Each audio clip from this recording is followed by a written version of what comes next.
Hola, antes de comenzar con esta historia me gustaría que le hicieras like a este vídeo y te suscribas para poder subir más contenido como este. Novela. Hermana, en esta vida yo soy la reina. Episodio 268, voy a verte ahora. César, que había cabalgado en su corcel negro hasta la mansión de Mare, tuvo que ver cómo la puerta de hierro se cerraba justo delante de sus narices. La familia de Mare rechaza a todos los visitantes. Era una mentira, sin duda. Porque esa puerta de hierro había estado abierta de par en par hasta que apareció César. El portero, a quien César conocía bien y cuyo rostro incluso recordaba, se disculpó mucho, pero no abrió la puerta, que estaba bien cerrada. Por favor, vuelva a visitarnos más tarde. ¿Es esta la voluntad de la condesa de Mare? César preguntó de nuevo. ¿No podría ser la voluntad de su padre? Pero el portero respondió rápidamente. Sí. Así es, duque. El ceño de César se frunció. Que la mujer se negara a reunirse con él era una mala señal. Pero él era un profesional. Si se tomaba su tiempo y observaba con atención, siempre encontraría una oportunidad. Si intentaba forzar a una mujer obstinada, el pronóstico no sería bueno. Uf. Hoy no era el día. César lamentó su elegante atuendo, pero sin mostrarlo, le dijo al portero. Volveré la próxima vez. Asegúrate de decirle que estuve aquí.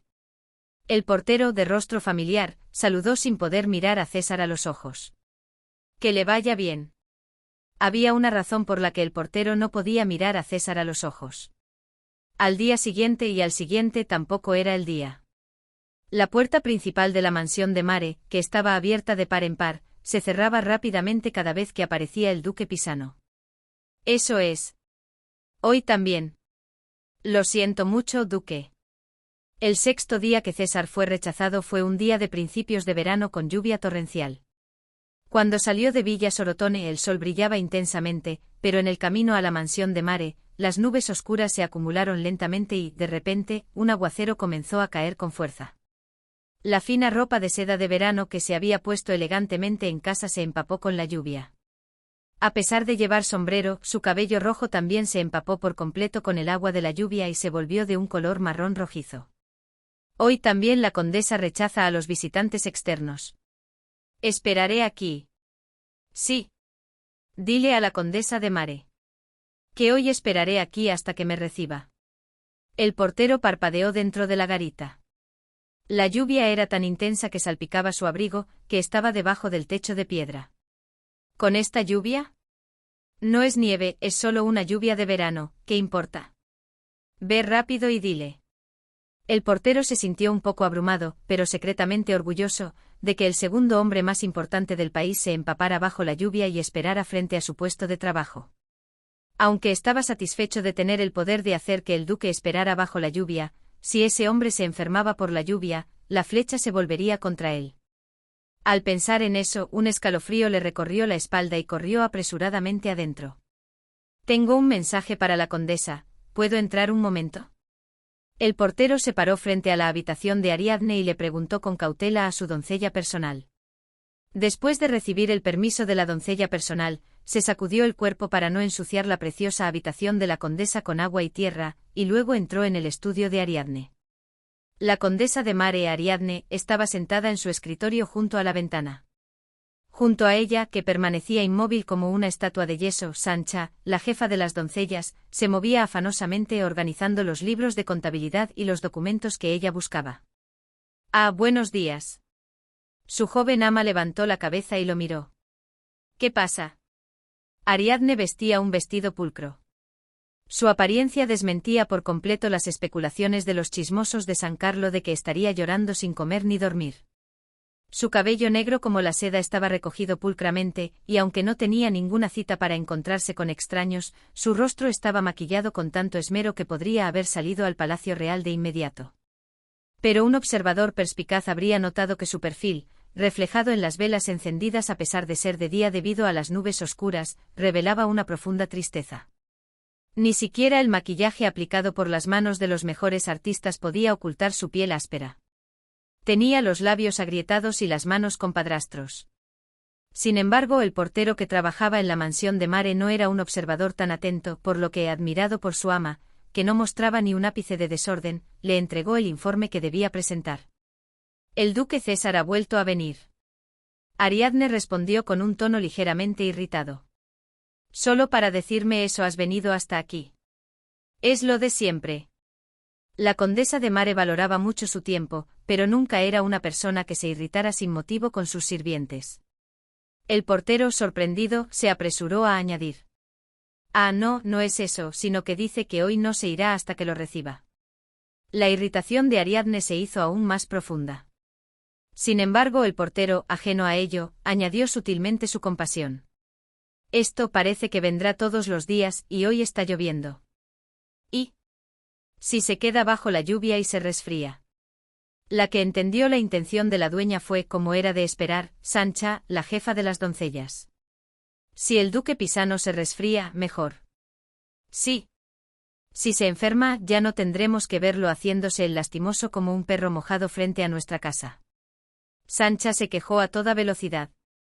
¿Sabes lo molesto que es tener que cerrar la puerta cada vez que aparece ese hombre, y tener que recibir la leche y los víveres solo a primera hora de la mañana?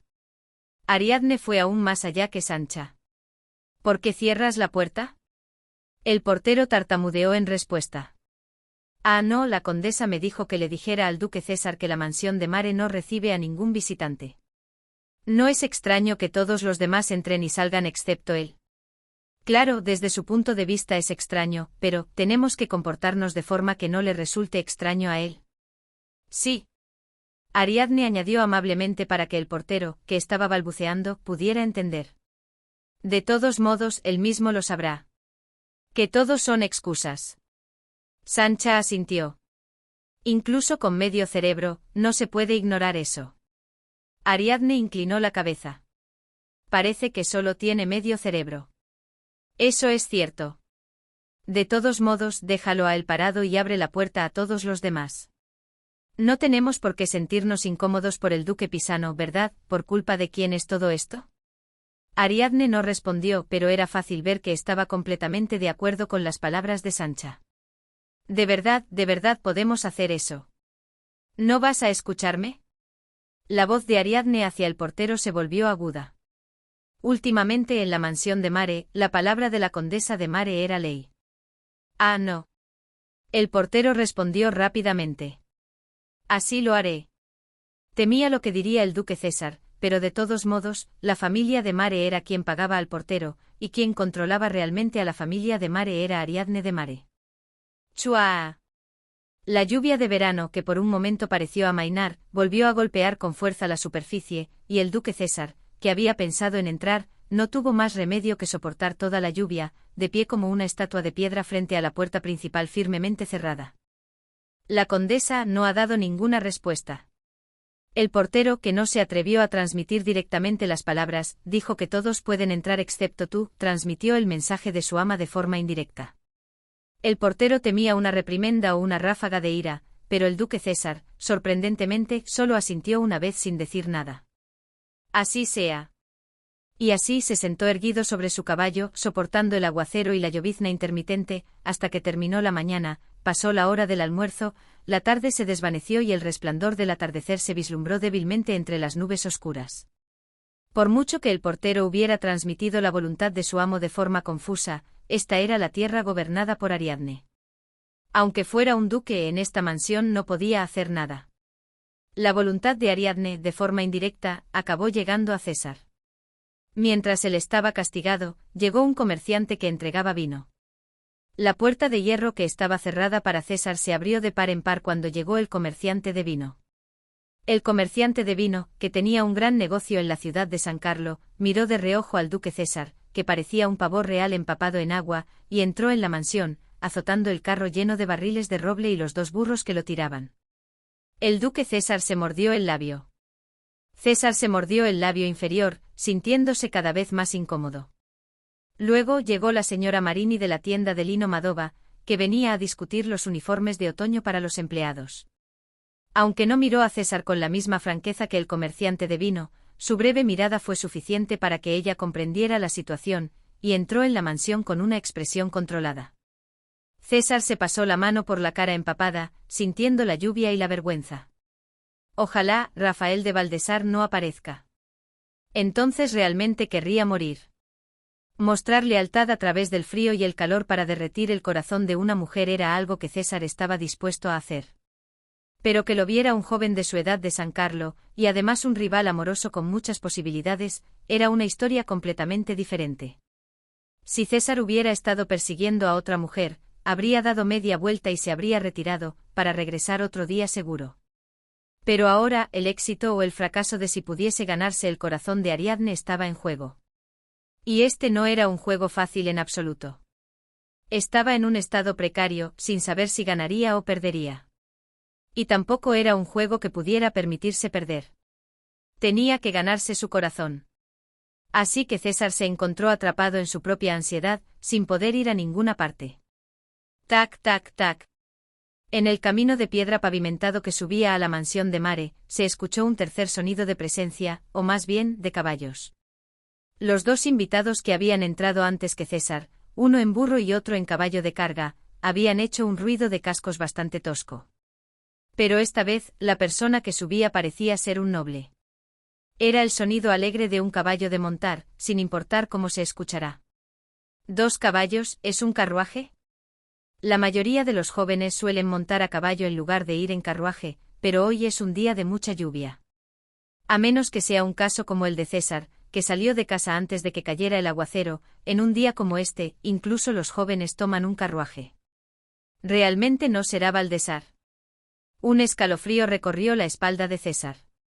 Mientras tanto, el carruaje recién llegado se acercaba con ímpetu a la puerta principal de la mansión de Mare. Id 2. Finalmente se escuchó un relincho de caballo muy cerca. César no se atrevió a girar la cabeza para ver quién era el dueño del carruaje. Mientras él permanecía rígido, mirando solo hacia adelante, el carruaje se detuvo justo a su lado. ¿Qué haces aquí con este mal tiempo?